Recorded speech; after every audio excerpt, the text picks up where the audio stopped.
மோடி தான் பிரமாதமான நடிகர். வாழ்க தமிழ்றான், இங்க வந்தா வேட்சி கட்டிக்கிறது, தமிழ் தான் பிடிக்கும்ன்றது, வள்ளுவர் பெருமையா சொல்றது, பாரதியார பெருமையா சொல்றது, பேசி முடிச்சு வேட்டி அவுத்துக்கு அந்த சுடிதாரை போடுறதுக்கு முன்னாடி தமிழையும் தமிழனையும் தமிழ் மொழியும் க்ளோஸ் பண்ணணும்னு அப்படிப்பட்ட ஒரு நடிகன்னா அது மோடி தான். மோடிக்கு சரியான சாடி அமித்ஷா. ஒரு கிராக்கையே தாங்க முடியாது, இவன் 2 கிராக் இருக்கா.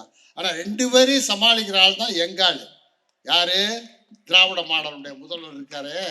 அவர் சாதாரண ஆள் கிடையாது, சும்மா நீங்க நினைக்கிற மாதிரி கிடையாது. பெரியாருக்குன்னு ஒரு குணம் இருக்கு, அண்ணாவிற்குன்னு ஒரு குணம் இருக்கு, கலைஞருக்குன்னு ஒரு குணம் இருக்கு. பெரியாரு ஆக்ரோஷமா பேசிடுவாரு, கோபமா பேசிடுவாரு, அப்புறம் மன்னிப்பு கூட கேட்பாரு. அண்ணா கோபத்தையே காட்ட மாட்டாரு, ரொம்ப ஆழமா தீர்க்கமா இருப்பாரு. கலைஞர் உணர்ச்சி பிளம்பா இருப்பாரு, பட்டு மனசுல பட்டது சொல்லிடுவாரு, அணைச்சிக்குவாரு. இது 3 கேரக்டர். இந்த 3 இப்ப நம்மகிட்ட இல்லை. பெரியார் இல்லை, அண்ணாவும் இல்லை, கலைஞர் இல்லை, நமக்கு யாருமே இல்லையே அப்படின்றப்ப பெரியாராவும் அண்ணாவாவும் கலைஞராகவும் 3 முகத்தோட நமக்கு இருக்கிறவர் தான் நம்முடைய தளபதி ஸ்டாலின் அவர்கள். டெரர் தெரியாம விளாண்டுருக்காங்க. மோடி அமித்ஷாவும் யார்கிட்ட விளாட்ற தெரியாம, நீ பெரியார்கிட்ட விளாடலாம், அண்ணாட்ட விளாடலாம், கலைஞர்கிட்ட விளாடலாம், எங்கள் தளபதி மு.க. ஸ்டாலின் அவர்கிட்ட விளாட முடியாது. பார்க்கறதுக்கு சாஃப்டா குழந்தை மாதிரி இருக்கார் நினைக்காத, எப்ப அது சிங்க முகம் காட்டும்னு தெரியாது. அதனால அது எங்களுக்கு தெரியும், நாங்க அவரோடே வாழ்ந்துட்டு இருக்கோம், அவர் பின்னாடியே போயிட்டு இருக்கோம். எங்களுக்கு தெரியும், உனக்கு தெரியாது. ஆனா தெரிய வைக்க போறாரு. அதற்கான வேலைகளை செஞ்சுட்டு இருக்கீங்க, அதை நீங்க அனுபவிக்க போறீங்க. அதற்கான வேலையும் தொடங்கியாச்சு. தமிழ்நாட்டில் நீங்க சினிமான்னு எடுத்துட்டீங்கன்னா ஒன்றும் கலை, அது ஒன்றும் தப்பு இல்லை, யார் வேணாலும் வரலாம், மக்கள் ஏற்றுக்கொண்டால் இருக்கலாம். ஆனா இதே கலை தானே மற்ற மாநிலங்களையும் மற்ற சினிமாவிலையும். அங்கே தமிழ்நாட்டிலேருந்து ஒருத்தன் போய் பெரிய புகழ் பெற்றவர் முடியவே முடியாது. நாங்கள் நிறையா சினிமாக்காரனை பார்த்துட்டோம். எம்ஜிஆர்லேருந்து யாரோ பார்த்துட்டோம், வந்து போனவன், இருந்தவன், போனவன், வந்தவன் எல்லாரையும் பார்த்துட்டோம். நீ சீமான் என்ன, இப்போ வரப்போகிற விஜய் என்ன, யார் வேணாலும் வாங்க. விஜய் நீ தமிழ்நாட்டுடைய முதலமைச்சர் ஆயிடலான்னு நினைக்காத. நாங்கள் இப்போ ஆட்சியை பிரமாதமாக நடத்தியிருக்கோம். முடிய போகுது இன்னும் 1 வருஷம். இது மட்டும் இல்லை, 2026 திராவிட முன்னேற்ற கழக ஆட்சி தான். விஜய் நீ ஹீரோ. எங்களுக்கு 3 ஹீரோ இருக்காங்க. 100 ஆண்டு காலத்துல 3 ஹீரோ. அது யார் தெரியுமா? திமுகவுக்கு அண்ணா ஒரு ஹீரோ, கலைஞர் ஒரு ஹீரோ, தளபதி ஸ்டாலின் ஒரு ஹீரோ, ரியல் ஹீரோ. நீங்களாம் சினிமா ஹீரோ, இவங்க வாழ்க்கையில ஹீரோ. அதுக்கப்புறம் ஒரு ஹீரோ உதயநிதி ஸ்டாலின், ஹீரோ. ஒன்னமா சினிமாலையும் ஹீரோ, நீ வரையில புதுசு அரசியலுக்கு அதிலையும் கதாநாயகன். மக்களால் தேர்ந்தெடுக்கப்பட்டு சட்டமன்ற உறுப்பினராகி, மந்திரியாகி, துணை முதல்வராகி, இந்த நாட்டினுடைய முதலமைச்சராகவும் வரப்போகிறார். அதனால எவனுமே எங்க ஒரு 100 வருஷத்துக்கு ஒன்றும் செய்ய முடியாது. திராவிடர் கழகத்தையும் ஒன்றும் செய்ய முடியாது, திமுகவையும் ஒன்றும் செய்ய முடியாது. இன்னொரு 50 ஆண்டு காலத்துக்கு திமுக ஆட்சி தான், போக்கடா என்ன வேணாலும் செய்யணும். அது எங்களுடைய தமிழனுடைய வீரம், தமிழச்சனுடைய வீரம். அதைத்தான் கலைஞர் எனக்கு வசனமா சொன்னாரு. எத்தனையோ நடிகர்கள் வந்தார்கள், போனார்கள், பதவிகளை பெற்றார்கள், இருந்தார்கள், வாழ்த்தினார்கள், பிறகு வெளியே போய் ஏசினார்கள். அன்றிலிருந்து இன்று வரை இங்கேயே இருக்கின்றார் வாகை சந்திரசேகர் என்று நானும் எண்ணி பார்த்தேன். தலை நிறைய சுருளாக முடியிருந்த காலம், கருப்பாக கரு என்று தலை நிறைய முடி. இப்போதுதான் எல்லா நடிகர்களும் தாடி வைத்து நடித்துக் கொண்டிருக்கிறார்கள். நீ ஒரு படத்தை பார்த்தால் கதாநாயகன்லேருந்து வர்ற எல்லாரும் தாடி வச்சு தான் இருக்காங்க. ஆனா ஒரு 50 ஆண்டுகளுக்கு முன்னால் திரைப்படத்தில் முதலாக தாடி வைத்து நடித்த ஒரே கதாநாயகன் நான் தான். அந்த தாடியை எடுக்க வச்சது முத்தமிழர் கலைஞர் தான். தூக்கு மேடையில பகத்சிங்கா நடிக்கும் போது, பகத்சிங் தாடி கிடையாது, அதனால நீ இனிமேல் தாடியை வைக்கக்கூடாது, தாடி வச்சு எடுக்கிற சீன்லாம் எடுத்துருவோம், கடைசியா பகத்சிங் சீனை வச்சுக்குவோம் அப்படின்னு சொல்லி பகத்சிங்காக தாடியை மட்டும் எடுத்துட்டு மீசை வச்சு நடிச்ச 50 ஆண்டு காலம். இந்த 50 ஆண்டு காலத்தில் இங்கே தமிழ்நாடு முழுக்க எத்தனையோ தேர்தல்கள், 5-6 சட்டமன்ற தேர்தல்கள், பல நாடாளுமன்ற தேர்தல்கள், எத்தனையோ போராட்டங்கள், எல்லாவற்றிலும் கலந்து கொண்டு நான் பேசியிருக்கிறேன். பல கூட்டங்களை சந்தித்திருக்கிறேன், பார்த்திருக்கிறேன். நான் 300 படத்துக்கு மேலே நடிச்சிருக்கேன். ஒரு 100-150 படம் கதாநாயகனாக நடிச்சிருக்கேன். ஒரு 100-150 படம் நிறைய கேரக்டர்களில் நடிச்சிருக்கேன். அப்துல் கலாம் ஜனாதிபதியாக இருக்கும்போது இந்தியாவினுடைய சிறந்த நடிகர் என்ற தேசிய விருதை நான் பெற்றேன். தமிழக அரசு கொடுத்திருக்கின்ற விருதுகளை பெற்றிருக்கிறேன். ஆனால் அந்த எல்லா விருதை விட எனக்கு ரொம்ப பிடிச்ச விருது ஒன்று இருக்கு, அதை நான் சொல்லிடுறேன். நான் கிராமத்துல இருந்து பள்ளியில் படிக்கிற காலத்தில் நல்லா தமிழ் பேசணுன்றதுக்காக பராசக்தி, மனோகரா வசனத்தை எல்லாம் மனப்பாடம் பண்ணி பேசி பழக்கப்பட்டவன். அதுக்கப்புறம் சினிமாவில் நடிக்கிறேன். சினிமாவில் நடிக்கும்போது, சினிமாவில் நடிக்கிறதுக்கு முன்னாடியே எங்கள் ஊரில் எப்போயாவது தேர்தல் பிரச்சாரத்துக்கு தலைவர் வருவார், கலைஞர் வருவார். கட்டுக்கடங்காத கூட்டத்தில் அவரை பார்க்கணுன்னு போராடி பார்ப்பேன், பக்கத்தில் பார்க்க முடியாது. அப்போ இப்படியெல்லாம் விளக்கு இவ்வளவு இதெல்லாம் இருக்காது, இந்த குண்டு பல்பு தான் இருக்கும். போஸ்டரும் பார்க்க முடியாது, சின்ன போஸ்டர் தான் அடிச்சு விட்டுருப்பாங்க, குழாய் தான் இருக்கும்.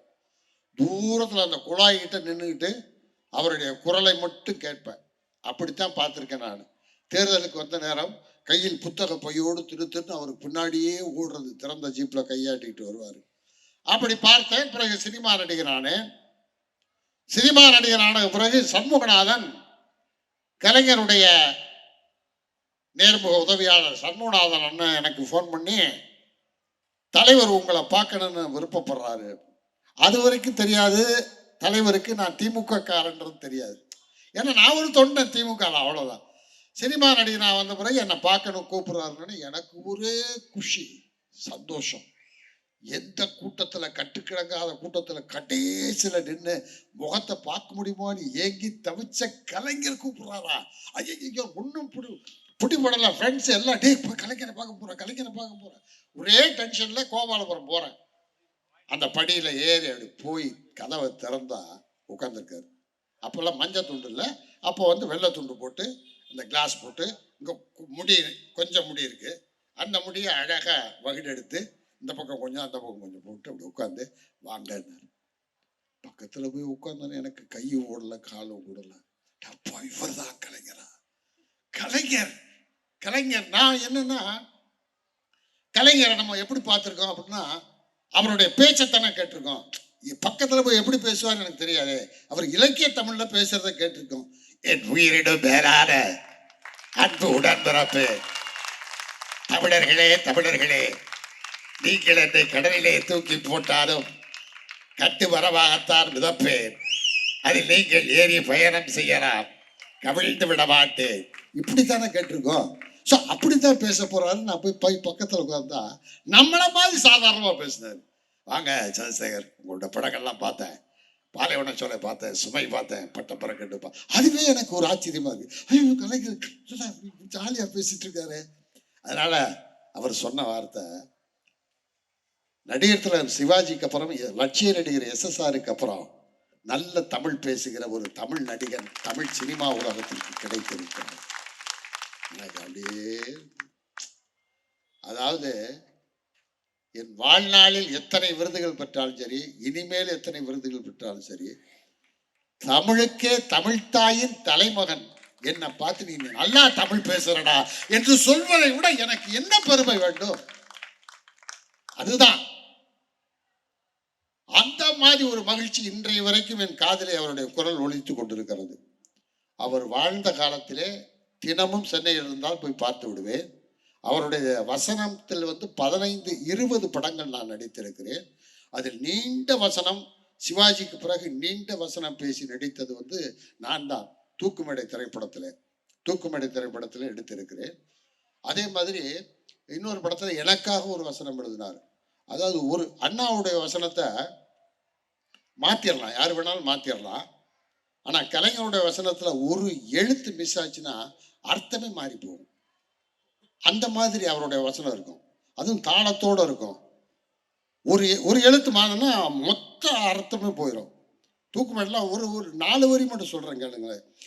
படிக்கட்டுகள் பல கொண்ட நீதிமன்றத்தில் வடிகட்டிய பொய்யர்கள் சாட்சி கொடிகட்டி பறக்கு பறை வெடி வைத்து பிளந்தாலும் உண்மை வெளிவரப் போவதில்லை. மடிப்பிச்சை கேட்டு உயிர் வாழ விருப்பமில்லை. அதனால் ஆவிதனை சாவில் நட்டு புகழ்பூவை பறித்துனக்கு சூட்டுகிறேன் பவானி. ஏன் புரிந்தான் இந்த குற்றமனை என்னிட மனமின்றி சட்டமனும் சாத்தான் வகுத்ததே வேதமென்று நிரபராதிகள் ஊன் பருகி உயிர் பருகி தேன் பருகினால் போர் மயங்குகின்ற நீதி தேவர்கள் இருக்கு வரை தருமணமிக்க சந்தன மலர்களை சமுதாய சாக்கடையில் எத்தனை நட்டால்தான் என்ன பயன். இப்படி 16 பக்கம் 16 பக்கம் டயலாக். அதே மாதிரி நடிச்சு காமிச்சார்.